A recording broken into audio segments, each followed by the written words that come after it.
Assalamualaikum, halo sahabat Biolaut, kembali lagi ke YouTube channelnya Biolaut. Pada kesempatan kali ini, saya Desi Anggarini dari Prodi Biologi Fakultas Sains dan Teknologi UIN Araniri akan mencoba menjelaskan secara ringkas kembali salah satu video dari YouTube channel Orca dan Miso Study tentang pengaruh suhu dan salinitas terhadap oksigen terlarut. Nah teman-teman, awalnya kita harus mengetahui apa itu BOD dan DO. DO atau Dissolved Oxygen adalah kandungan oksigen yang terlarut di dalam air sebagai parameter untuk mengukur kualitas air.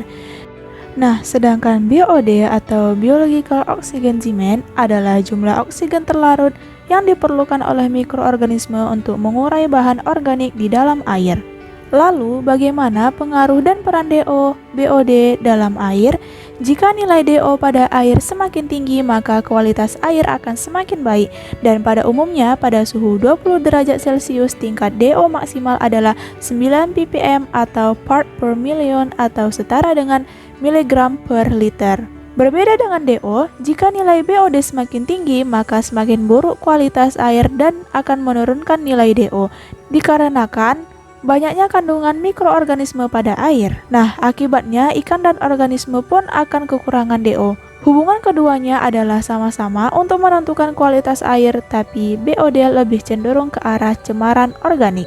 Lalu, teman-teman, cara mengukur DO dan BOD pada air yaitu untuk cara pengukuran itu bisa menggunakan metode sampling untuk BOD, sedangkan untuk DO bisa menggunakan metode titrasi atau juga bisa menggunakan metode elektrokimia dengan menggunakan alat DO-meter atau Dissolved Oxygen Analyzer. Nah, agar lebih mudahnya kita akan melihat data hasil percobaan yang telah dilakukan oleh Mr. Leroy.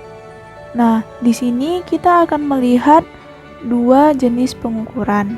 Pertama, pengukuran pada suhu 5 derajat Celcius, dan yang kedua ada pengukuran dengan suhu 35 derajat Celcius. Nah, jadi pada pengukuran dengan suhu 5 derajat Celcius telah disediakan gelas 1, gelas 2, dan gelas 3. Dengan salinitas pada gelas 1 yaitu 0 ppt, salinitas gelas 2 sebanyak 15 ppt, salinitas gelas 3 sebanyak 30 ppt. Lalu, oksigen terlarut yang didapatkan pada gelas 1 yaitu sebesar 12,4 ppm, gelas 2 11,2 ppm, dan gelas 3 sebanyak 10,5 ppm. Lalu, kita akan melihat pengukuran dengan suhu 35 derajat Celcius.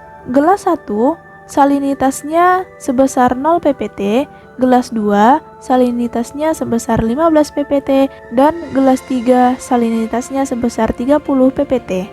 Maka oksigen yang terlarut pada gelas 1 sebanyak 6,2 ppm, pada gelas 2 5,7 ppm, dan gelas 3 sebanyak 5,0 ppm.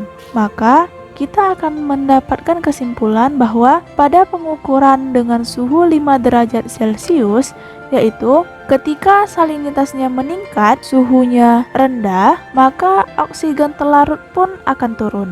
Sedangkan di pengukuran yang lain, tuh ketika salinitasnya meningkat, suhunya juga tinggi, maka oksigen terlarut akan menurun.